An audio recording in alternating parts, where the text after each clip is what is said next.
आइए जानते हैं आज के इस वीडियो में हिंदू धर्म के सबसे शक्तिशाली भगवान और भगवती के बारे में।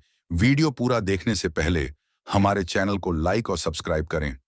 भगवान शिव, जिन्हें महादेव भी कहा जाता है, हिंदू धर्म में सबसे शक्तिशाली देवताओं में से एक माने जाते हैं। वे संहारक, विनाशक, ध्यान और परिवर्तन की शक्ति का प्रतिनिधित्व करते हैं। शिव को त्रिमूर्ति, ब्रह्मा, विष्णु और महेश में संहारकर्ता के रूप में जाना जाता है। यह जरूरी नहीं कि भगवान शिव हमेशा क्रोध में ही दर्शन जाते हैं। उनको करुणा में का देवता भी कहा जाता है, जो अपने भक्तों पर कृपा करते हैं और उनके कष्टों को हारते हैं। भगवान विष्णु, त्रिमूर्तियों में भगवान विष्णु दूसरे नंबर पर हैं, जो सृष्टि का पालन करते हैं। भगवान विष्णु एक महत्वपूर्ण देवता है, जिन्होंने कई अलग अलग अवतार लिए, और जब जब अधर्म स्थापित हुआ धरती पर, तब तक उन्होंने अधर्म का नाश कर धरती पर धर्म की स्थापना की।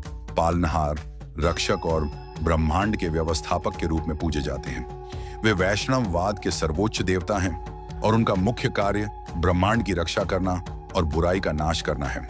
भगवान ब्रह्मा, जिन्होंने सृष्टि को राजा और सृष्टि के रचयिता करी, ब्रह्मा का मुख्य कार्य ब्रह्मांड और उसमें मौजूद सभी चीजों की रचना करना है। वेदों और ज्ञान के स्रोत माने जाते हैं। देवी दुर्गा, सिंह पर सवार वह महालक्ष्मी, कहीं एक रूप माने जाते हैं कि जिन्हें हिंदू धर्म में शक्ति की देवी के रूप में पूजा जाता है। कुछ ग्रंथों में उन्हें देवी सरस्वती और पार्वती से भी जोड़ा जाता है, और उन्होंने 10 शक्तिशाली महाविद्याओं की उत्पत्ति की थी। मां काली एक ऐसी देवी जो कि विनाश करता और संहार करता है। वह अपने भक्तों पर कृपा करती है। उनका जन्म असुरों का नाश करने के लिए हुआ था। मां गंगा, जो कि शुद्धता की देवी हैं, पूजा पाठ आदि से लेकर उनके गंगा जल को एक महत्वपूर्ण पवित्र जल माना गया है। देवी गंगा न केवल पवित्रता की देवी हैं, बल्कि उन्होंने अंधक नाम के एक असुर का नाश भी किया था। कहा जाता है भगवान शिव के तीसरे नेत्र से अंधक नाम का एक दैत्य पैदा हुआ और उसने देवों में आतंक मचाना शुरू कर दिया। फिर शिवजी ने मां गंगा की उपासना की और मां गंगा ने अंधक का संहार किया। देवी महालक्ष्मी कहा जाता है। समस्त शक्तियां देवी महालक्ष्मी से ही उत्पन्न हुई हैं। महालक्ष्मी का अर्थ होता है असुरों का संहार करने वाली भी है और धन की दाता है। देवी महासरस्वती जैन का जन्म भगवान शिव के तत्व से हुआ था, और भगवान शिव ने उनको वरदान दिया कि आप बुद्धि और ज्ञान की दाता हैं।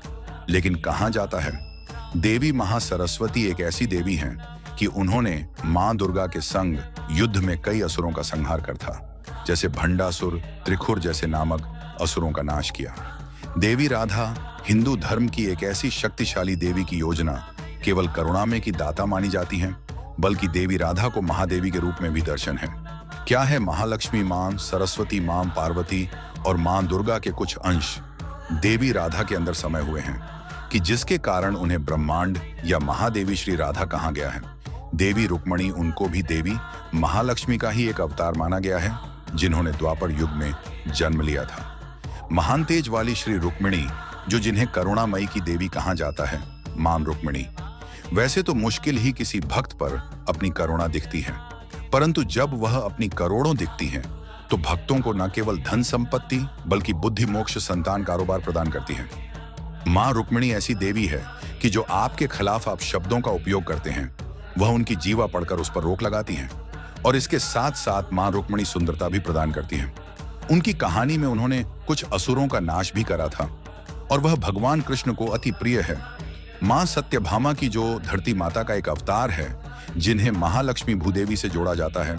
माता सत्यभामा को हमेशा हरे रंग के साथ दर्शाया जाता है, और वह भगवान कृष्ण को अति प्रिय है। हनुमान जी, जो भगवान शिव का ही एक अंश है, और उनको हिंदू धर्म में सबसे शक्तिशाली माना जाता है, जो कि शक्ति, ब्रह्मचर्य पालन करता, बुद्धि और ज्ञान के देवता हैं, और उनको हमेशा लाल और नारंगी रंग के साथ दिखाया जाता है। मां वैष्णो देवी की, जो त्रिदेवियां का एक अंश है, जिनका जन्म त्रेता युग में हुआ था। खासकर त्रिदेवियों ने धरती पर अधर्म और असुरों का नाश करने के लिए एक रूपी जन्म लिया था। मां बगलामुखी, जो कि एक ऐसी सर्वोच्च देवी है दुर्गा की 10वां विधाओं में से सबसे शक्तिशाली और प्रसिद्ध देवी। काली के बाद दूसरे नंबर पर स्थान मां बगलामुखी का ही है, जो कि शत्रुओं पर दमन करती हैं और धन धान्य करती हैं। इंद्रदेव, जो कि एक ऐसे देवता हैं कि जिनको स्वर्ग का उत्तराधिकारी माना जाता है और उनको देवराज इंद्र के नाम से भी जाना जाता है, जो कि वर्षा के देवता हैं।